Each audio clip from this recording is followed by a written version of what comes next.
निशिकांत दुबे ना कि उत्तर भारत का कोई प्रतिनिधित्व करते हैं, ना कि वो उत्तर भारतीयों का प्रतिनिधित्व करते हैं, ना कि वो हिंदी भाषा का प्रतिनिधित्व करते हैं। बहुत सारे ऐसे लोग हैं जो महाराष्ट्र में बहुत सालों से आते रहे, देश के हर कोने से आते हुए, क्योंकि ये एक स्वप्न नगरी है, माया नगरी है, लेकिन अपने व्यवसाय के लिए हो एक सपना लेके आते हैं कि मुझे यहाँ उन्नति करनी, आगे बढ़ना है। सभी का हम स्वागत करते हैं, लेकिन हमारा जो विरोध था वो हिंदी के सख्ती को था, ना कि हिंदी भाषिकों को है, ना कि हिंदी के भाषा को है। अगर ये निशिकांत दुबे ऐसे बोले हैं तो मैं उनको यही पूछना चाहता हूँ, भाजपा को ये पूछना चाहता हूँ कि इतनी हिम्मत वो जाके पाकिस्तान में दिखाए, इतनी हिम्मत वो जाके बांग्लादेश में दिखाए।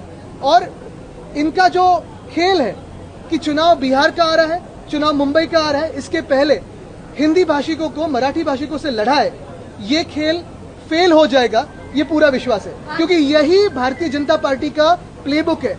जिस राज्य में जाते हैं वहां एक तो धर्म में या जाति में या समाज में या भाषा में कोई वाद विवाद पैदा करते हैं और फिर जीतने की कोशिश करते हैं।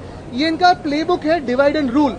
लेकिन एक और चीज इसमें सबसे अहम है कि महाराष्ट्र के जो मुख्यमंत्री हैं उन्होंने यहाँ पोडियम पे आके ये कहना जरूरी है कि जो निशिकांत दुबे की राय है वो क्या भाजपा की भी राय है, क्योंकि भाजपा महाराष्ट्र के खिलाफ कितना जहर मन में पैदा करता है, खुद के और दूसरे लोगों के, ये आज दिख रहा है। तो फिर कल नोटिस कौन सी गई थी? रात को इतने लोगों को अरेस्ट क्यों किया था?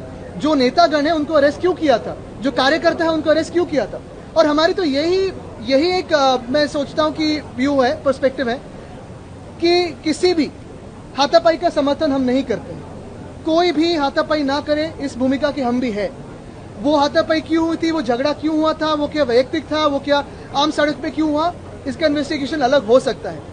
लेकिन अगर कोई समाज उस दिन मोर्चा निकाल सकता है तो क्यों ना स्थानिक जो मराठी भाषा लोग हैं वो मोर्चा या अपनी जो बातें लोगों के सामने क्यों नहीं रख सकते? क्यों ऐसे ही होता है कि महाराष्ट्र में ही, हमारे घर में ही हम पे अन्याय होते जा रहे हैं? क्यों ऐसे भाजपा का रवैया है? ये भाजपा बताए।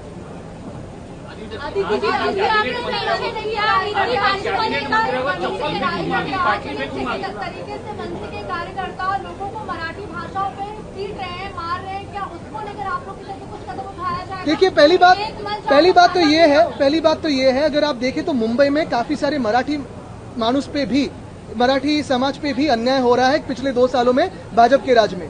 बहुत सारे ऐसे भी सोसाइटीज है जहां पर अगर मराठी हो तो आपको घर नहीं मिलेगा, ऐसे कहा जा रहा है। बहुत सारे ऐसे सोसाइटीज है जो कहते हैं आप गंदे लोग हो, मटन मांस मच्छी खाते हो, आपको घर नहीं मिलेगा। बहुत सारे ऐसे भी लोग हैं जहां कहते हैं कि अभी भाजपा का राज है, मराठी चलेगा नहीं। तो वो गुंडागिर्दी को आप क्या कहेंगे? तो वहां तो कुछ ना कुछ रिस्पांस, मैं नहीं कह रहा हूं कि देना जरूरी है, लेकिन वहां कोई आदमी होगा, उसको गुस्सा आया, माथा फिर होगा तो देगा उसको रिस्पांस।